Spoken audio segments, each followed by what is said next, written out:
Pressure ڈالا جا رہا ہے. جو بھی گلگت بلتستان کے اندر جو ڈرامہ کیا گیا ہے, آپ یہ سوچیں کہ جو ممبرز کے اوپر انہوں نے پریشر ڈالا, ہمارے پاس تو نمبر پورے تھے, پہلے پارلیمنٹ کے اندر گھسنے نہیں دیا, اب اس کے بعد ایک ایک ممبر کے اوپر پریشر ڈالا ہے, وہی کرنے جا رہے ہیں جو کہ انہوں نے آزاد کشمیر میں کیا تھا. تو ایک طرف تو یہ ہو رہا ہے, اور اس کے باوجود ہم آج کیونکہ ہمارے ملک کو نقصان نہ ہو, ہم نے یہ فیصلہ کیا ہے کہ ہم اس اسٹینڈ بائی ایگریمنٹ کو بیکنگ دیتے ہیں تب تک جب تک الیکشن نہیں ہوتی. اب اس میں دو اور چیزیں تھیں. میں نے آئی ایم ایف کے جو امریکہ سے جو ہیڈ تھے, ان سے جو میں بات کر رہا تھا, ان کو میں نے ایک چیز سمجھائی کہ میں نے کہا جب تک اس ملک میں پولیٹیکل سٹیبلٹی نہیں آتی, سیاسی استحکام نہیں آتا, تو یہ جس طرح یہ ملک چل رہا ہے, یہ اب تھوڑی دیر اگر آپ 3 ارب دے بھی دیں گے اور 3 ارب ڈالر کی دینے میں تھوڑے سے اور ڈالرز بھی 5-6 ارب ڈالر اور بھی آ جائیں گے, تو یہ تو کینسر کا علاج ڈسپلن سے ہو رہا ہے. جو کینسر ہے وہ پھیلتی جا رہی ہے, اور کینسر کیا ہے کہ ملک میں سیاسی استحکام ہی نہیں ہے. اور وہ کیوں نہیں ہے؟ کیونکہ یہ سب پارٹیز نے مل کے اور ساتھ اسٹیبلشمنٹ, کیونکہ تحریک انصاف اقتدار میں نہ آئے, الیکشن تب کروائیں گے جب یہ سمجھتے ہیں کہ پارٹی تحریک انصاف الیکشن نہیں لڑ سکے گی. جب ان کو اوپر اتنا دباؤ ڈالیں گے, اس کو اس طرح کرش کریں گے کہ جب وہ بالکل الیکشن نہیں لڑ سکے گی تب الیکشن کروائیں گے. میں آج اپنی قوم کے سامنے کہنا چاہتا ہوں کہ یہ جب سے رجیم چینج ہوا ہے, جب سے ہماری گورنمنٹ گرائی ہے, تب سے کوشش کر رہے ہیں پارٹی کو ختم کرنے کی. اور کوئی ان کو جو سب اوپر پاور میں بیٹھ کے تحریک انصاف کو ختم کرنے کی کوشش کر رہے ہیں, ان کو کوئی ملک کی فکر نہیں ہے.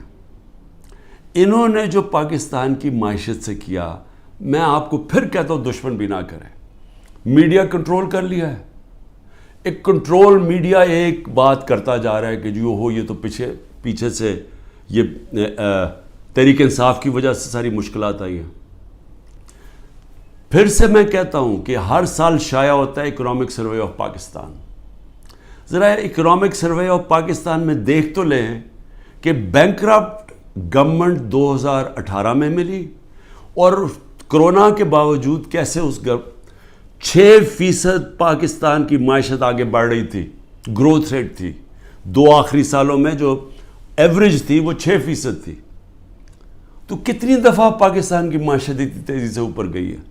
انڈسٹری بڑھ رہی تھی, دولت میں اضافہ تھا, پر کیپٹا انکم بن رہی تھی, ٹیکس بڑھ رہے تھے, ایکسپورٹس بڑھ رہی تھیں, ریمیٹنسز بڑھ رہی تھیں. تو جب ایک ملک ترقی کر رہا تھا, اس گورنمنٹ کو گرا کے جس کو لے کے آئے ہیں, انہوں نے کیا ہے؟ انہوں نے ان کی جو پالیسیز تھیں, اور یہ ہمیشہ یہ ملک بینکرپٹ چھوڑ کے گئے ہیں. 99 میں بھی جب یہ نون لیگ گئی ملک بینکرپٹ تھا, 2018 میں بھی بینکرپٹ کر کے گئے, اور پھر آتے ساتھ ہی ایک اکانومی جو چل رہی تھی اس کو بینکرپٹ کر دیا. انہوں نے کیا؟ انہوں نے پہلے بھی جب ایکسچینج ریٹ کو زبردستی روک دیا جب 2018 میں, تو ایکسپورٹس گر گئیں. انہوں نے روپے کو جب اوپر رکھا جو اس کی مارکیٹ ویلیو نہیں تھی, تو اسے ہوا کیا؟ امپورٹ سستی ہو گئی, ایکسپورٹس مہنگی ہو گئی, ایکسپورٹس گر گئی. جب ایکسپورٹس گریں ڈالر کی جب 3 گنا زیادہ جب امپورٹس ہو جائیں ایکسپورٹس کی, تو وہ ملک کیسے آگے ترقی کر سکتا ہے؟ تو تب بھی انہوں نے یہی کیا. اس بار آتے ساتھ ہی انہوں نے یہ نون لیگ نے پھر وہ کیا, روک دیا اس کو روپے کو گرنے سے. لیکن مصنوعی طور پہ جب آپ روکتے ہیں, اس کا کیا ہوا کہ ریمیٹنسز گرنی شروع ہو گئی, ایکسپورٹس گرنی شروع ہو گئی. پھر را مٹیریلز جو امپورٹ کرتے ہیں ہم انڈسٹری کے لیے, اس کو بند کر دیا. انڈسٹری نیچے جانی شروع ہو گئی, ٹیکس کلیکشن نیچے جانی شروع ہو گئی. 3 ارب ڈالر کا ہمیں مل رہا ہے اس وقت آئی ایم ایف سے اسٹینڈ بائی ایگریمنٹ پہ جو پیسہ آئے گا. 7 ارب ڈالر صرف 1 سال میں پاکستان کو نقصان ہوا ہے ایکسپورٹس کی کمی میں اور ریمیٹنسز کی کمی میں. ریمیٹنسز کی کمی میں کیوں ہوا؟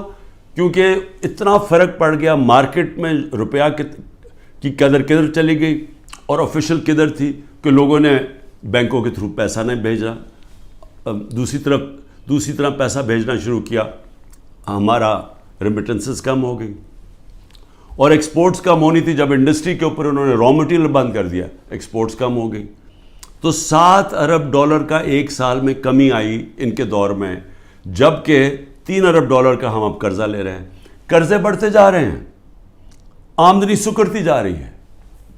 کوئی ملک چل سکتا ہے ایسے؟ اور کتنی دیر چلے گا؟ اور پھر اوپر سے سیاسی استحکام ہی نہیں ہے. لوگ ملک چھوڑ کے جا رہے ہیں، ملک سے ڈالرز باہر جا رہے ہیں. جب پروفیشنلز بھی باہر جا رہے ہیں اور ڈالرز بھی باہر جا رہے ہیں تو آگے کیا رہے گا مستقبل پاکستان کا؟ اس لیے ہم نے IMF کو بھی سمجھایا، میں نے اس کو سمجھایا. میں نے کہا دیکھو، جب تک فری اینڈ فیئر الیکشنز نہیں ہوں گے یہ ملک اب یہاں سیاسی استحکام نہیں آئے گا اور اکانومی ٹھیک نہیں ہونے لگی. لیکن بدقسمتی کیا ہے کہ حکومت دوسری، یہ جو پالیسیز ہیں جو پاور میں بیٹھے ہیں وہ دوسری طرف جا رہے ہیں. بجائے صاف اور شفاف الیکشن کروا کے ایک سیاسی استحکام آئے، ایک ایسی حکومت آئے جو پبلک کی ووٹ سے آئے، پبلک کے مینڈیٹ سے آئے، 5 سال کے لیے آئے، وہ پھر مشکل فیصلے کرے. مشکل فیصلے کا مطلب اصلاحات کرے. اصلاحات تب ہوتی ہیں ملک میں جب پبلک ایک گورنمنٹ کے ساتھ کھڑی ہو، اعتماد رکھیں گورنمنٹ میں، تب مشکل فیصلے ہوتے ہیں. جب وہ گورنمنٹ ان کو کہے کہ یہ ہم اس ملک میں سرجری کر رہے ہیں، یہ ہم اصلاحات کر رہے ہیں، آپ کو شروع میں تکلیف ہوگی لیکن بعد میں آپ کے حالات بہتر ہو جائیں گے. لیکن وہ گورنمنٹ کر سکتی ہے جس کو پبلک اس پہ اعتماد رکھے. اب ان کے اوپر کس نے اعتماد رکھنا ہے؟ کیونکہ جو انہوں نے کہا کہ جی میں 200 سے کم روپیہ کروں گا، آتے ساتھ اس نے کہا ڈالر کم کروں گا، پہلے تو کہا 100 سے کم کروں گا، یہ سارے انہوں نے نعرے مارتے رہے. ہم مہنگائی کم کریں گے، مہنگائی بھی تاریخی، روپیہ بھی تاریخی طور پہ نیچے گرا. اس کے علاوہ جو انہوں نے وعدے کیے سب کے سامنے ہیں کہ کدھر کھڑے ہیں، لوگوں کے آج حالات کیا ہیں. تو اب ان کے اوپر تو اعتماد آنے نہیں لگا. جو کوشش کی جا رہی ہے انجینئرنگ کی، وہ یہ لوگ پھر واپس آ جائیں گے. تحریک انصاف کو کوشش کی جا رہی ہے کہ اس کو ختم کیا جائے. تو اس سے تو سیاسی استحکام نہیں آنے لگا اور اس سے تو آگے کوئی ملک کا مستقبل ہی نظر آ رہا. تو لہٰذا ہم نے ان کو یہ ضرور کہا کہ دیکھیں جو آئین کہتا ہے، آئین کے مطابق الیکشن کروائے جائیں. آئین جو فنڈامنٹل رائٹس، بنیادی حقوق کی حفاظت کرتا ہے، وہ اس کو امپلیمنٹ کیا جائے. کیونکہ آپ صرف اگر پیسے دے ہی دیں گے، پھر سے میں کہہ رہا ہوں کینسر کا علاج ڈسپلن سے ہوگا، تھوڑی دیر کے لیے فائدہ ہو جائے گا. کینسر تو پھیلتی جا رہی ہے. کینسر تو تب ختم ہوگی اس ملک میں، کاٹ کے جب نکالی جائے گی، جب ایک مینڈیٹ والی پبلک کی بیکنگ سے گورنمنٹ آئے گی. وہ مینڈیٹ اس کے پاس ہوگا، وہ پھر ایک وہ سرجری کاٹ کر کے جو اس ملک کے اندر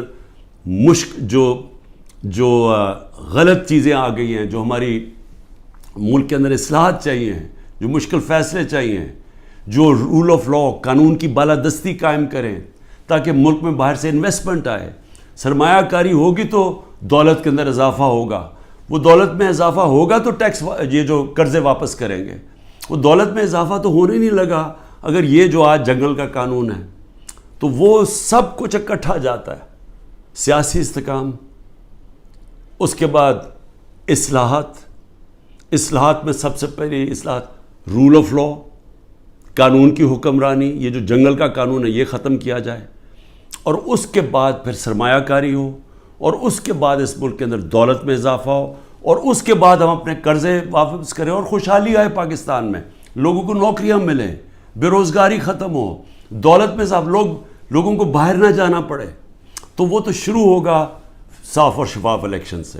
اور مجھے جو افسوس ہے اس وقت اور خوف آ رہا ہے کہ ابھی تک جو پر اقتدار میں بیٹھے ہوئے ہیں ان کا کوئی اور پلان بنا ہوا ہے، اور وہ جو پلان ہے وہ پاکستان کو تباہی کی طرف لے کے جا رہا ہے. آخر میں ہم نے IMF کو یہ بھی کہا کہ اس وقت ہمارا جو کمزور طبقہ ہے شدید مشکلات میں ہے، اور اس وقت یہ جو پروگرام آپ دیں اس کے اندر ان کا خاص دھیان رکھا جائے. صحت کارڈ کو کئی کی جگہ ختم کیا جا رہا ہے. یہ ایک اتنی بڑی نعمت ہے غریب لوگوں کے لیے, مڈل کلاسز کے لیے, سفید پوش کے لیے, کہ اتنی مہنگائی کے اندر کم از کم ان کا علاج وہ جائیں تو کم از کم وہ جو ہمارا صحت کارڈ کہ 10 لاکھ روپے تک ان کو کسی بھی ہسپتال میں علاج ملنا چاہیے, اس کو رول بیک کیا جا رہا ہے.